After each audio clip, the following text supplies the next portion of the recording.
Good morning children, welcome to Microeconomics class. In the previous class, you were learning about the introductory part of Microeconomics. Today we are continuing the same. Children, here are some fundamentals or some basic things of economics. Just have a look at it. The term economics means management of households. This subject was earlier known as political economy and it's renamed as economics by Alfred Marshall in 19th century. In his book Principles of Economics, he defined economics as economics is a study of mankind in the ordinary business of life. Economics is a part of social science which is associated with the study of production, consumption of goods and services, distribution, households, firms, industries and government, etc. Economics studies the economic activities of a man living in a society. Thus, wants, efforts, satisfactions sum up the subject matter of economics. Economics tells us how a man utilizes his limited resources for the satisfaction of unlimited wants. The scope and subject matter of economics explained under two approaches. First one is traditional approach and then modern approach. According to modern view or according to modern approach, the economics is divided into two different branches, that is microeconomics and macroeconomics. Microeconomics studies the economic activities and behavior of small individual units of the economy, while macroeconomics deals with the behavior and performance of an economy as a whole. The next is factors of production. So this is another important thing that an economics student must know about these factors of production. It can be considered as the structure of an economy. So what are the four factors? There are four factors of production. Which are they? The four factors of production are land, labor, capital and enterprises. The factors of production are the resources used in creating and producing a good or service and are the building blocks of the economy. The four factors of production are land, labor, capital and enterprises. The next thing is simple economy. Simple economy is an economic system in which each and every individual is required to partake in the manufacture and the consumption of goods and services. There are only two sectors in a simple economy, which are households and firms. A simple economy cannot be called an open economy because there is no economic relations with the outside world for this simple economy. All these basic concepts are very important, so you just keep in mind, children.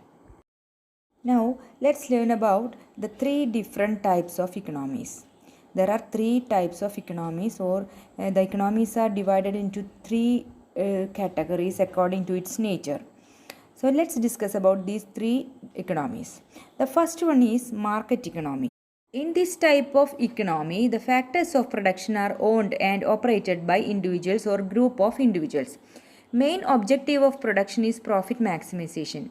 Central problems are solved by free forces of demand and supply.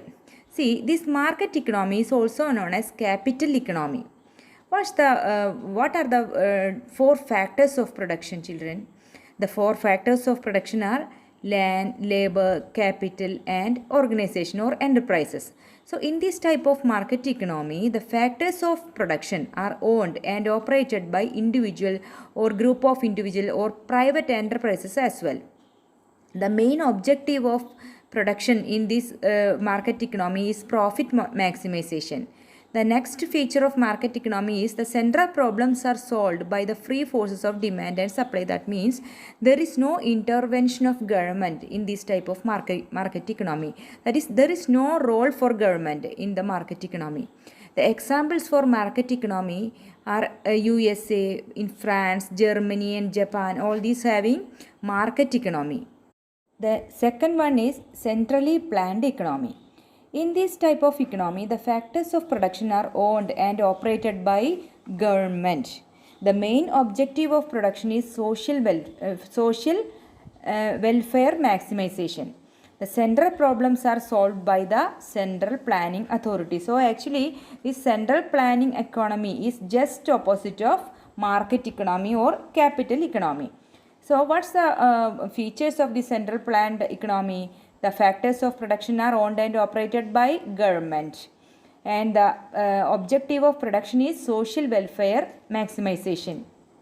Then the central problems are solved by central planning authority. So the examples for central planning economies are the economies of China, Russia, Cuba and North Korea, etc. The third category of economy is, or the third type of category is mixed economy. In this type of economy, the factors of production are owned and operated both by private sector and government. Main objective of production is profit maximization and social welfare. Central problems are solved by the free forces of demand and supply and also central planning authority. Actually, this is a mix of both central planning economy and market economy. So the examples for mixed economies are the economies of India, Pakistan, Sri Lanka, etc. So what are the characteristics of these three economies, children?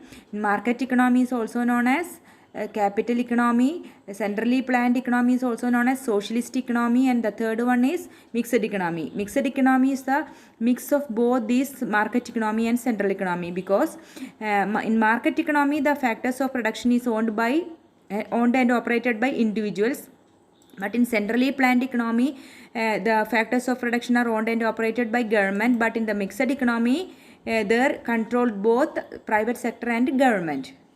Now we are moving to discuss about production possibility frontier. What is production possibility curve, or it is also known as production possibility frontier? It is a graphical representation of all possible combinations of two goods that can be produced by the optimum utilization of available resources and the given technology. It gives us the maximum limit of goods and services that could be produced. So it is also known as the production possibility boundary or production possibility frontier. We can define the production possibility curve like this.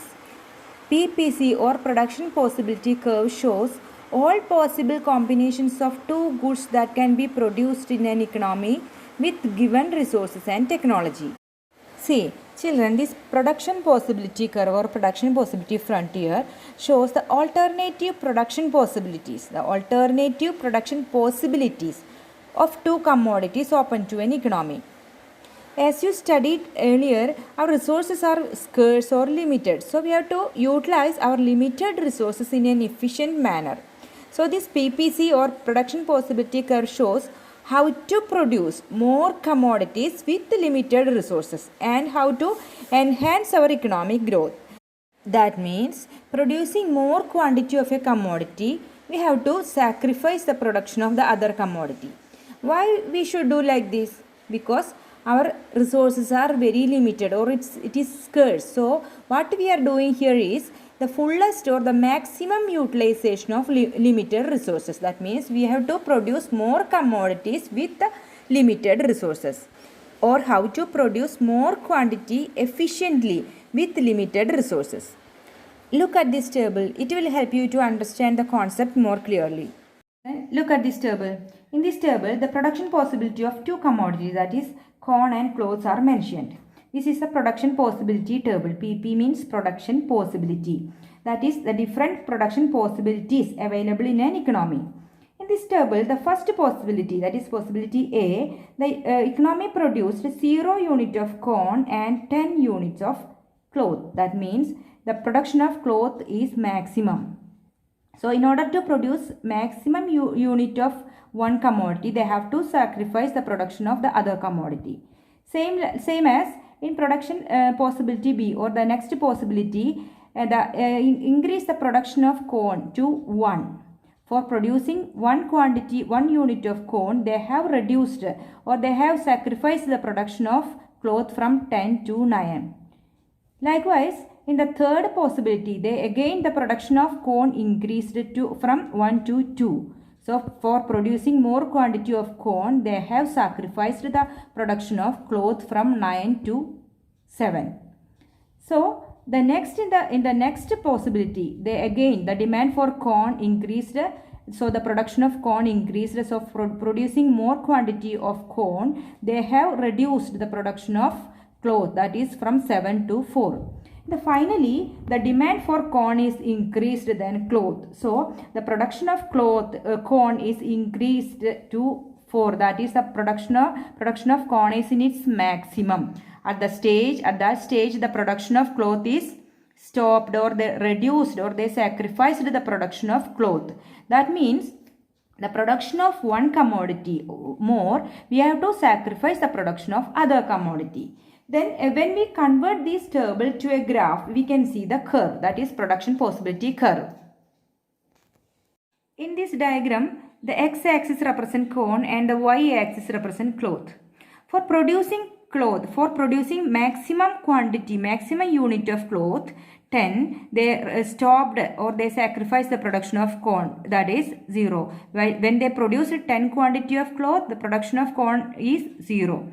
Then the next stage, they started the production of corn to 0 to 1. For producing one quantity of corn, economy reduced the production of cloth from 10 to 9.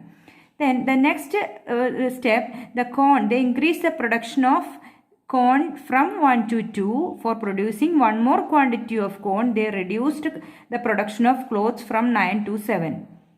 Then finally, the production of corn is increased its maximum, that is 4 unit of corn. When they produced a maximum unit of corn, that is 4, the production of cloth is 0. So you feel the difference, children. While producing more quantity, for producing one quantity more, they have to sacrifice the production of other commodity. So that means the this production possibility shows the how to produce more quantity with limited resources and how to enhance the economic growth. Now we are going to draw the production possibility curve like this. It will be like this.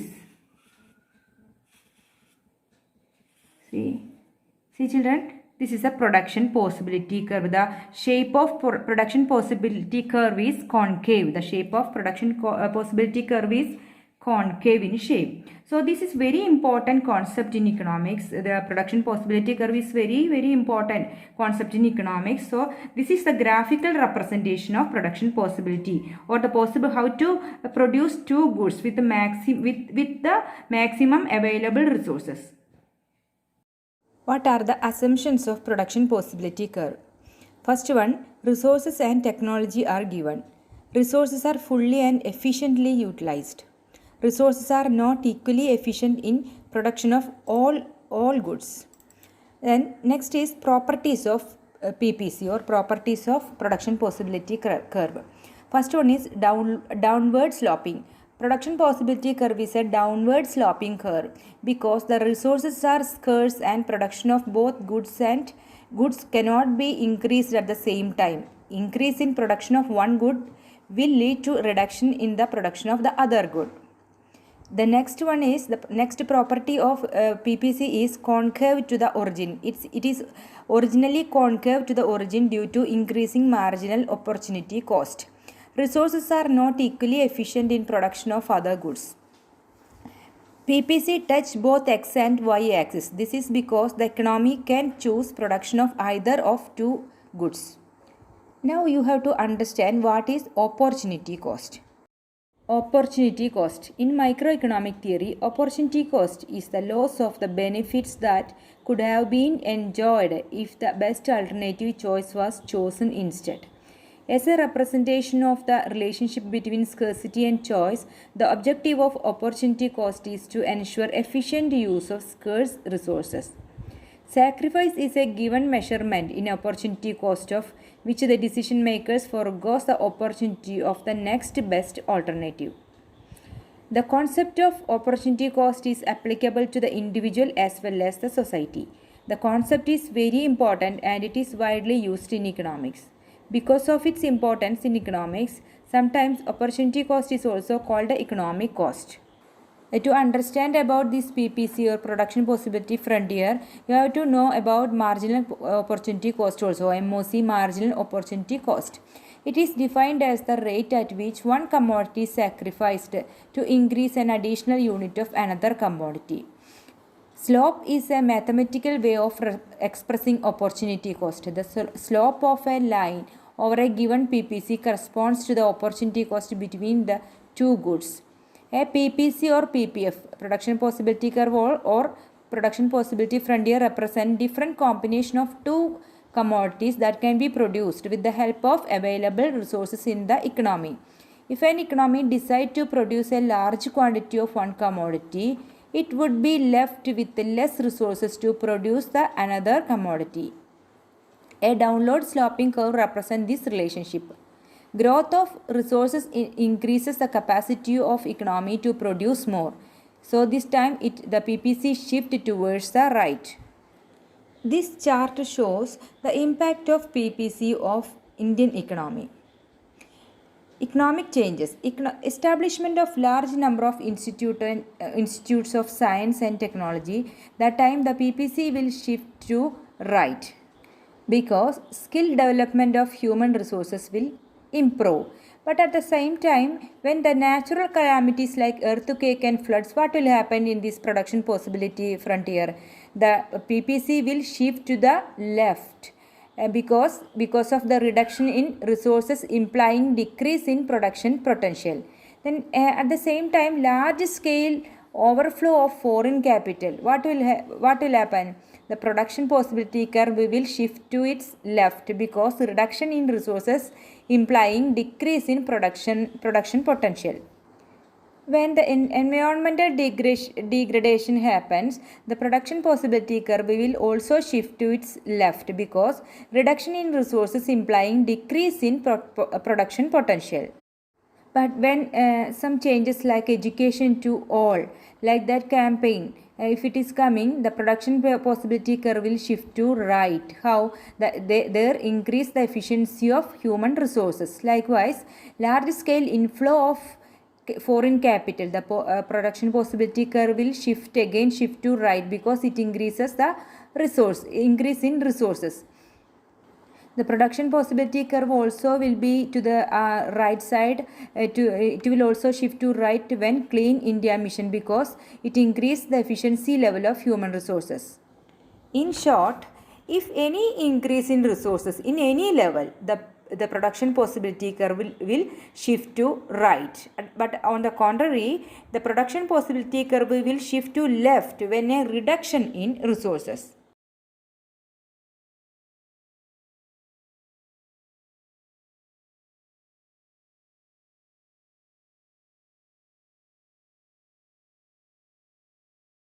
So children, that's the end of our first lesson of microeconomics. Study all the concepts thoroughly, watch the YouTube URL and also download the notes and file it. Also, you don't forget to send the answers for test questions. Okay children, thank you.